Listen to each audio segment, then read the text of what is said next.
예수님과 만나는 기쁨의 시간. 자리에서 기도하고 예배 시작하도록 하겠습니다. 하나님 아버지 감사합니다. 하나님 앞에 섬길 수 있게 해주시면 감사드립니다. 오늘 찬양 기쁜 찬양 되게 해주시고 예배도 하나님께 기쁜 예배 되게 하여 주시옵소서. 예수님의 이름으로 기도드립니다. 자, 예배 시작하겠습니다. 자, 영부 친구들 이제 앞에 보시고 우리 사도신경으로 함께 예배를 열어가도록 하겠습니다. 다 같이 신앙 고백 시작하겠습니다. 시작. 전능하사 천지를 만드신 하나님 아버지를 감사하며 그 외아들 우리 주 예수 그리스도를 부정하니 이는 성령을 잉태하사 동전녀 마리아에게 낳고 본디오 빌라도에게 고난을 받으사 십자가에 못 박혀 죽으시고 장사한 뒤 사흘 만에 죽은 자 가운데서 다시 살아나시며 하늘에 오르사 전능하신 하나님 우편에 앉아 계시다가 저리로서 산자와 죽자를 심판하러 오시리라. 성령을 믿사하며 거룩한 공예와 성도가 서로 교통하는 것과 죄를 사하여 주시는 것과 공의같이 사는 것과 영원히 사는 것을 믿사옵나이다. 아멘. 자, 우리 다 같이 나의 가장 낮은 마음으로 기쁘게 찬양을 열어가도록 합시다.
우리에게 축복하신 하나님 사랑 낮은 자를 높여주시고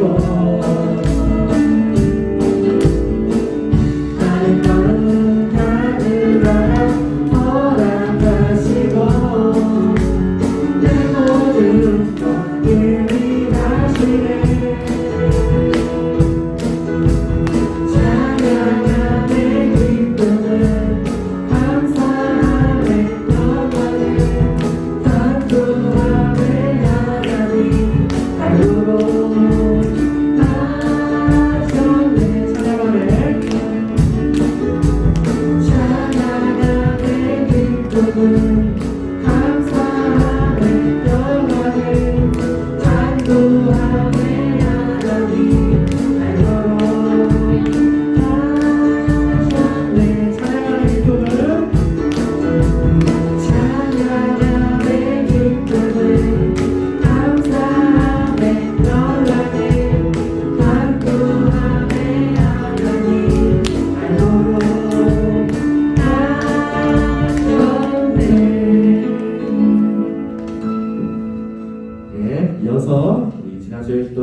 서서 함께 찬양 올리도록 하겠습니다.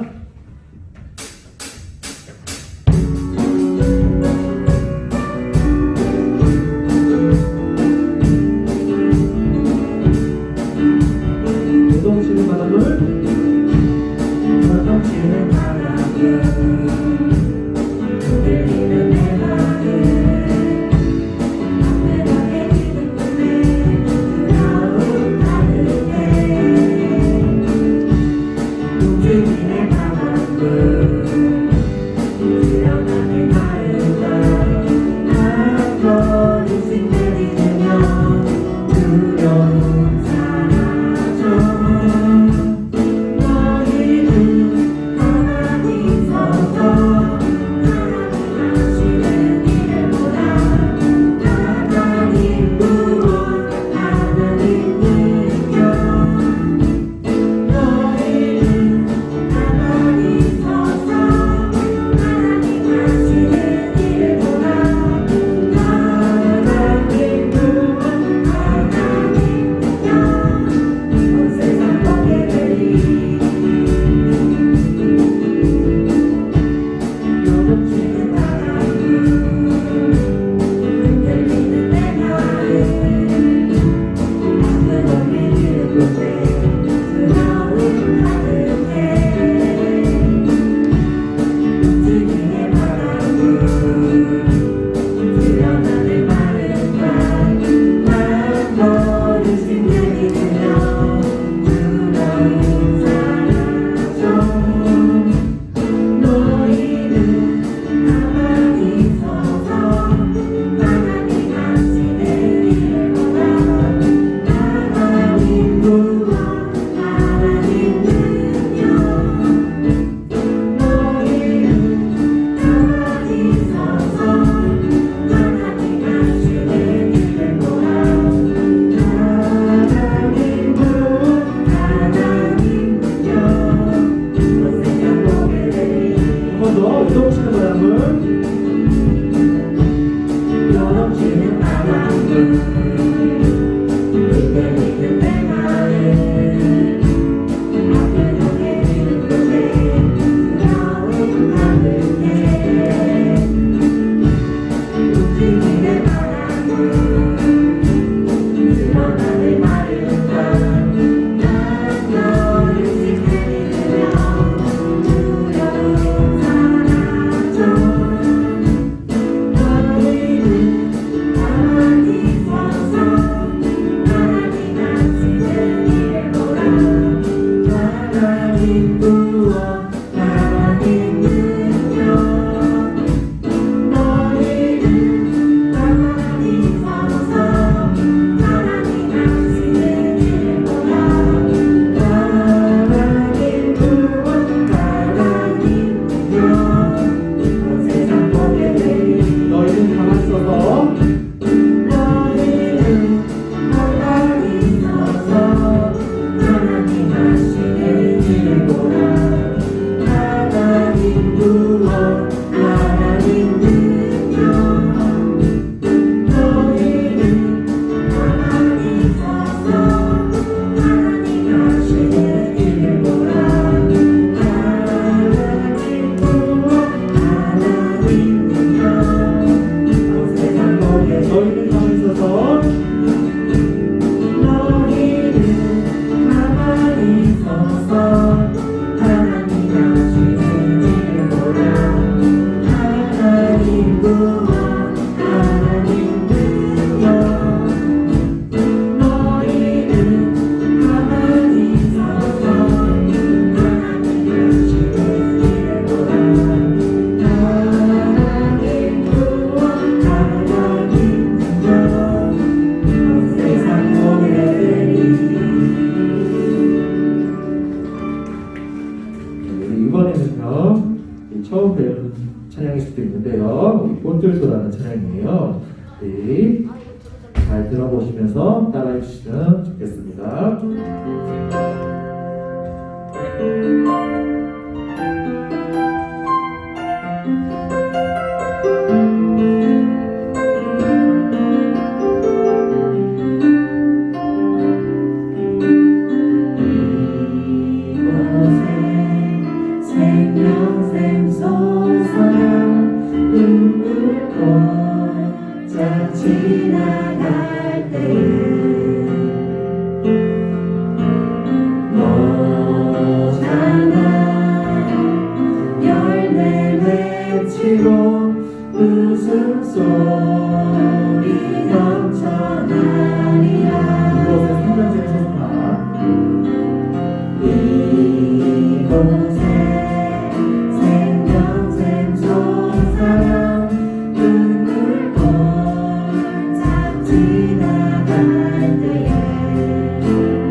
이곳에 생명샘 솟아라 눈물로 참 지나갈 때에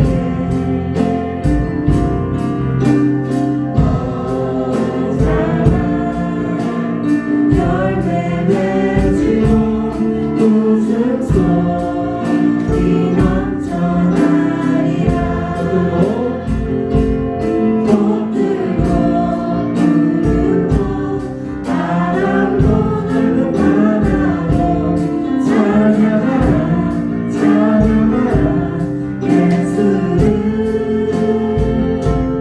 하늘을 울리며 노래해 나의 영혼아 은혜의 주 은혜의 주 은혜의 주 한번 더 해보겠습니다. 이곳에 생명샘 솟아라. 이곳에 생명샘 솟아라 눈물도 참 지나갈 때에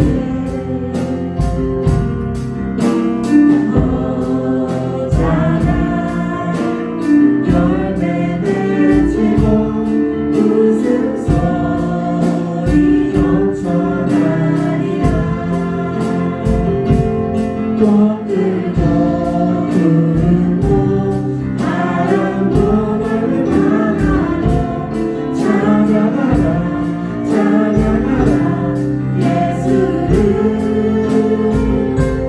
하늘을 울리며 노래해 나의 영혼아 은혜의 주 은혜의 주 은혜의 주 꽃들도 꽃들도 푸른도 바람도 넓은 바다도 찬양하라 찬양하라 예수를 하늘을 울리며 노래해 나의 영혼아 은혜의 주 은혜의 주 은혜의 주 하나님께 영광 박수 한번 드립니다.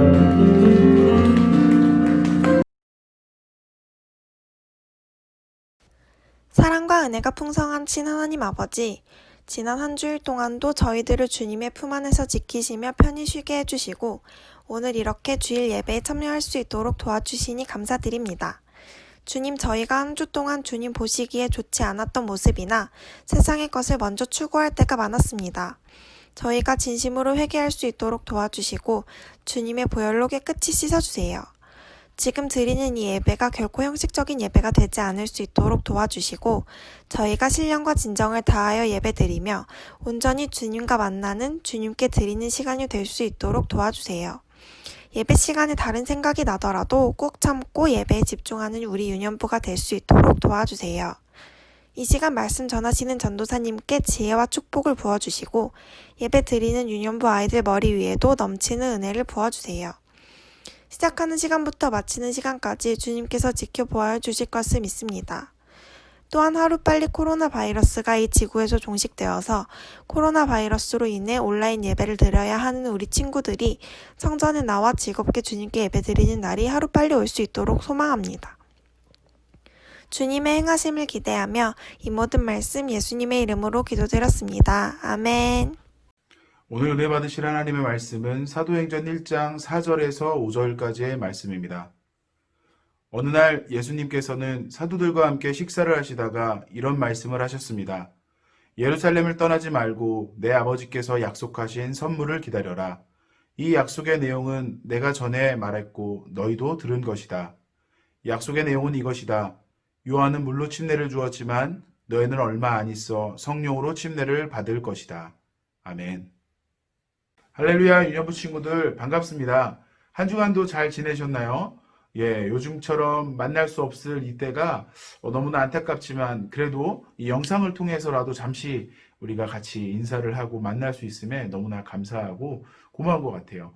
우리 여러분 온라인으로 예배하는 게 어렵지만 우리 조금만 더 힘내서 함께 하나님께 영광 올려드리고 예배했으면 좋겠습니다.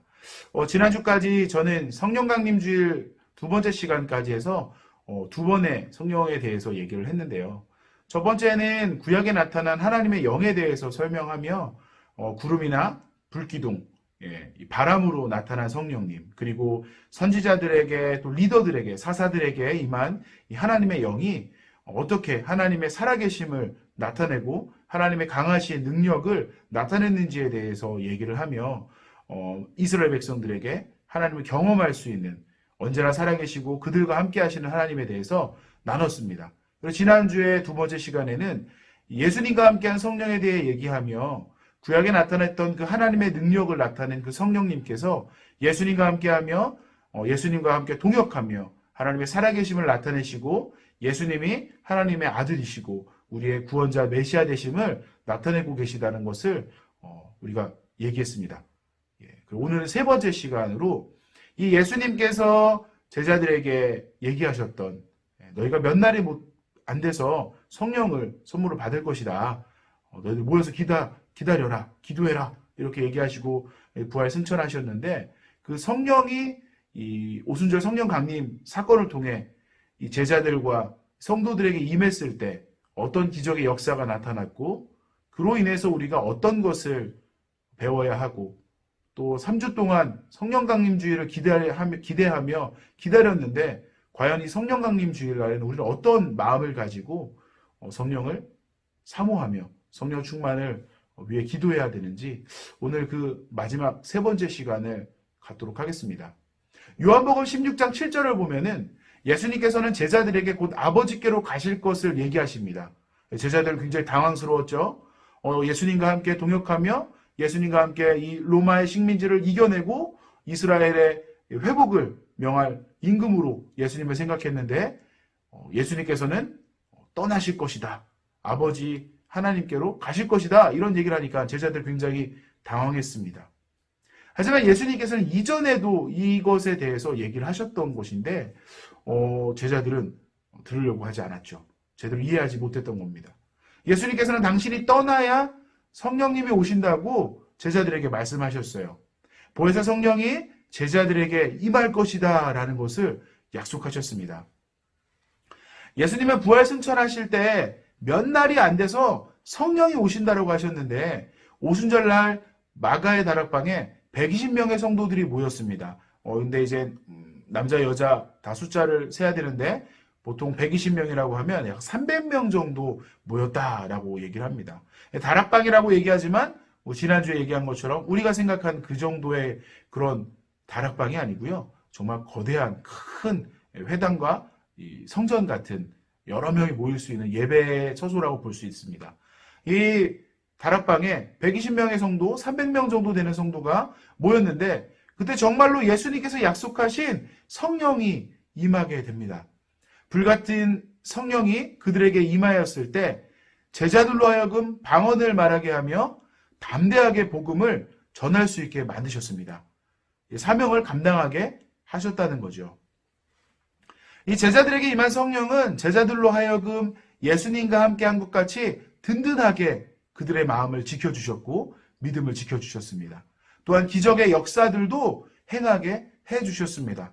제자들은 믿음을 갖고 로마와 이방 나라를 향해 주의 복음을 담대히 전하게 됩니다. 죽음도 불사하고 사명을 감당하는 사명자들이 성령이 임했을 때 되었습니다. 사도행전 2장 1절과 2절을 보면 오순절 성령 강림 사건에 대해서 말하고 있는데요. 이날은 특별히 교회의 탄생일이라고 할 수 있습니다. 교회의 생일이라고 할 수 있죠. 초대교회의 시작일이 바로 성령 강림 사건을 통해 일어났기 때문입니다.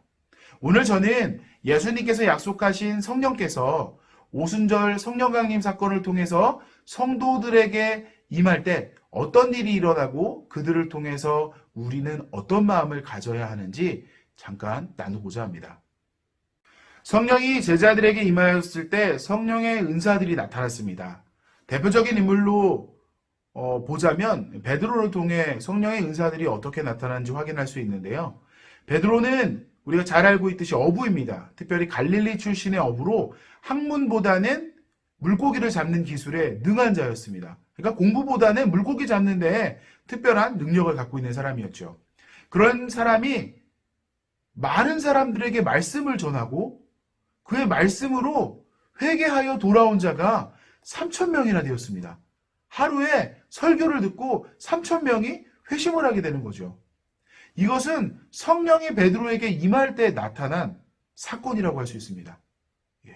이후 베드로와 요한은 날 때부터 못 걷게 된 성전 미문의 안진뱅이를 내가 나사렛 예수 이름으로 명하노니 일어나 걸어라 라고 얘기해서 걷게 되는 사건, 이 치유의 사건도 나타나게 됩니다. 모두 성령을 통해 일어난 은사들이죠. 역사들입니다. 사도행전 4장에는 베드로의 성령 충만함을 통해 많은 병자들을 치유하고 본래 학문이 없는 사람인 베드로가 놀라운 언변으로 예수님에 대해서 전하는 모습을 보고 유대인들과 장로들이 놀라는 장면들이 나옵니다. 그래서 베드로를 처벌하려고 했는데 베드로를 통해서 치료된 사람들이 너무나 많기 때문에, 증인들이 너무나 많기 때문에 이 베드로를 처벌할 수 없는 상황도 보여집니다. 이 성령의 충만함을 받은 사람은 이렇게 복음에 대해서 담대하게 전하고 병든 자를 치유하며 귀신도 쫓게 되는 것을 볼 수 있습니다. 또한 교회를 위해 방언과 예언도 하게 되는 거죠. 이 성령의 은사들은 성령에 충만한 사람들이 은사를 나타낼 때 자신의 이익과 자신의 이 뭔가 이득을 위해서 하기보다는 교회를 위해, 교회를 세우기 위해 사용한다는 것을 우리는 꼭 기억해야 합니다. 이와 반대로 성령의 은사를 받았음에도 잘못된 방향으로 이해한 사람들이 있습니다. 고린도 교회는 초대교회의 어떤 교회보다 성령의 은사를 많이 나타냈던 교회입니다. 그런데 바울에게 많은 권면을 받은 교회이기도 합니다. 왜 그러냐? 고린도 교회는 바울이 전한 예수 그리스도의 복음보다 자신들에게 나타난 은사에 빠져서 자신들이 예언자 혹은 신령한 사람들이라고 부르면서 자신들의 지혜를 예수 그리스도의 복음보다 더 높게 여기게 되었습니다. 고린도 교인들은 보기에는 성령의 능력에만 의지하여 복음을 전하는 바울의 복음 선포는 투박하고 촌스럽다고 생각했습니다. 이들은 로마인들과 같이 지내면서 그들의 문화 가운데에 헬라인들에게 인기 있었던 그 문학들, 소위 철학들이라는 그들의 공부, 그 개념, 그 가치관들이 그들의 삶 속에 너무나 많이 뿌리 박혀 있었기 때문에 자신들의 지혜를 통해서 예수 그리스도에 대해서 표현하려고 했어요. 그래서 예수 그리스도의 복음을 자신들이 가지고 있는 이 철학적인 개념과 언변을 통해서 아름다운 말로 포장하려고 했던 거예요. 그래서 바울이 얘기하는 복음에 대해서 얘기하는 것들이 촌스러워 보였던 거죠. 고린도 교회의 이런 성령에 대한 잘못된 이해는 결국 예수 그리스도의 십자가 위의 죽음을 어리석은 것으로까지 여기게 되었습니다. 예수님의 십자가 죽음의 대속의 의미, 하나님의 사랑으로 여기지 않고 로마인들과 유대인들처럼 하나님의 저주로 죽은 것이라고 오해하게 되었다라는 거예요. 결국 교회를 세워가기 위해 주신 성령의 은사들은 은사가 있는 자들과 그렇지 못한 사람들을 분리해서 높고 낮음에 대해서 이렇게 나누게 되고요. 교회를 파괴하는 결과를 초래하게 됩니다. 교회를 세우기 위해 성령의 은사를 주신 성령님의 의도와 정반대되는 결과를 낳게 된 거죠. 바울은 이렇게 잘못된 방향으로 이해한 고린도 교인들에게 다시금 성령에 대해서 가르치며 사랑이 없으면 아무것도 아니라고 설명합니다. 고린도전서 13장 1절을 보면은요, 내가 사람의 방언과 천사의 말을 하더라도 내게 사랑이 없다면 나는 울리는 종과 시끄러운 꽹과리와 다를 게 없습니다. 그리스도의 자녀들로서 교회를 세우기 위해 은사를 사용해야 할 성도들이 오히려 서로를 법정에 고소하고 은사의 높고 낮음으로 서로를 판단하였습니다. 또한 예수 그리스도로 하나 된 자들이 당을 나눠서 나는 예수파요, 나는 바울파요, 나는 베드로파라고 서로를 비방하고 싸움을 하였습니다. 이것들은 모두 하나님의 뜻을 따라 교회를 세워가는 것이 목적이 아니라 스스로의 이득을 위해 성령의 은사들을 사용한 결과입니다. 고린도 교인들은 성령에 대해서 잘못 이해하고 있었기 때문에 바울은 그들에게 다시금 성령에 대해서 이야기하며 사랑이 없으면 아무것도 아니다라고 얘기하고 예수님의 사랑, 하나님의 사랑에 대해서 강조한 것입니다. 믿는 자들은 죄와 세상에 대해서 죽고 십자가에 달려 죽으신 예수 그리스도와 연합하여 하나님의 자녀가 되는 순간부터 성령은 믿는 자들로 하여금 예수 그리스도의 몸된 공동체를 형성하게 합니다. 그리스도와 연합한다는 뜻은 이제는 내 마음대로 사는 것이 아니라 내가 하고 싶은 대로 사는 것이 아니라 예수 그리스도를 사랑하는 마음과 구원에 감사하는 마음으로 예수님의 명령을 따라 살아가겠다라고 다짐하는 것입니다. 성령은 개인과 공동체에 거하시며 예수님의 사역을 감당할 수 있게 도와주십니다. 특별히 성령은 믿는 자들에게 다양하게 은사를 주사 그리스도의 몸된 교회를 세우는 사역을 감당하게 하십니다. 그러므로 성령의 은사들은 개인의 영적인 혹은 물질적인 이익 그리고 우리의 자랑하기 위해서 주어진 것이 아니라 몸된 교회를 세워가고 공동체를 건강하게 만들기 위한 것임을 기억해야 합니다. 병 고치는 은사와 예언, 그리고 방언은 자신을 자랑하거나 나타낸 기적들을 통해서 자신을 높아지게 만드는 것이 아닙니다. 교회를 위하여 사용되어질 때 성령의 은사는 제 역할을 하는 것이죠. 오직 하나님의 살아계심을 나타내는 데에만 이 성령의 은사들을 사용해야 되는 것입니다. 예수님께서 성령을 우리들에게 보내주신 이유는 예수님의 명령인 땅끝까지 복음을 전하라는 사역을 감당하기 위해서입니다. 주님 다시 오실 때까지 사명을 감당하기 위해 우리에게 도움을 주시는 보혜사 성령님을 우리에게 보내주신 것입니다. 우리는 이 보혜사 성령님의 도움을 받아 예수 그리스도의 사랑과 복음을 전해야 하는 것입니다. 그러기 위해 은혜를 입은 자들임을 꼭 기억하셔야 합니다. 예수님의 제자들은 모두 순교를 당했습니다. 성령을 받고 예수님의 복음을 전하다가 죽임을 당했습니다. 죽음도 두려워하지 않고 오직 예수 그리스도의 복음을 전하는 데에 최선을 다했습니다. 이러한 사역들은 모두 성령을 받을 때 가능해진 것입니다. 초대교회는 약속된 성령을 받을 때 세워졌습니다. 우리가 성령을 사모해야 하는 이유는 그리고 성령 강림주의를 지금까지 기대하고 기다렸던 이유는 성령의 충만함을 받아 예수 그리스도의 사명을 이루기 위함입니다. 그리고 교회를 건강하게 세워나가기 위함입니다. 제가 여러분들과 3주 동안 나눴던 성령에 관한 설교들은 모두 하나님의 살아계심과 예수 그리스도의 사랑에 대해서 그리고 그 사랑과 은혜들을 우리만 누리는 것이 아니라 세상에 전하기 위함임을 말씀드렸습니다. 우리는 성령을 통해서 하나님의 살아계심을 경험하고 예수님의 사랑을 전하는 자들이 되어야 합니다. 한 주간 성령님께 도움을 요청함으로 하나님의 살아계심과 예수님의 사랑을 경험하는 유년부가 되기 위해 기도하시기를 예수님의 이름으로 부탁드립니다. 제가 기도하고 마치겠습니다. 살아계신 하나님 아버지, 성령님을 사모합니다. 성령의 충만함을 우리에게 부어주셔서 교회를 세워나가고 건강한 공동체를 이뤄갈 수 있게 도와주세요. 성령의 충만함을 통해서 하나님의 사랑과 예수님의 은혜를 세상에 전하게 도와주세요. 성령님과 항상 동행하는 삶을 살 수 있게 도와주세요. 예수님의 이름으로 기도합니다. 아멘. 헌금 기도하겠습니다. 오늘 예배에 감사하여 준비한 예물을 기쁨으로 주님께 드리기 원합니다. 드리는 손길 위에 감사한 마음으로 드릴 수 있게 도와주세요. 예수님의 이름으로 기도합니다. 아멘. 드리신 예물 위에 기도하고 주기도문으로 마치겠습니다. 좋으신 하나님, 오늘도 은혜와 사랑으로 우리를 불러주시고 예배하게 해주시니 너무나 고맙고 감사합니다. 은혜에 감사하여 준비한 예물을 주님께 드리오니 주님 기뻐 받아주시고 이 물질을 통하여 하나님 아버지의 나라가 더욱더 크고 확장되게 하여 주시옵소서. 드린 손길들 기억하여 주셔서 은혜를 더하여 주시고 준비해 주신 부모님의 손길 가운데에도 하나님의 넘치는 은혜와 축복이 있게 하여 주시옵소서.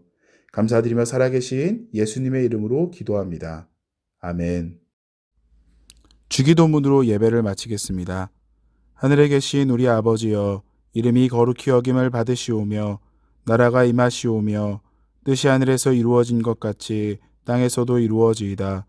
오늘 우리에게 일용할 양식을 주시옵고 우리가 우리에게 죄 지은 자를 사하여 준 것 같이 우리 죄를 사하여 주시옵고 우리를 시험에 들게 하지 마시옵고 다만 악에서 구하시옵소서. 나라와 권세와 영광이 아버지께 영원히 있사옵나이다. 아멘.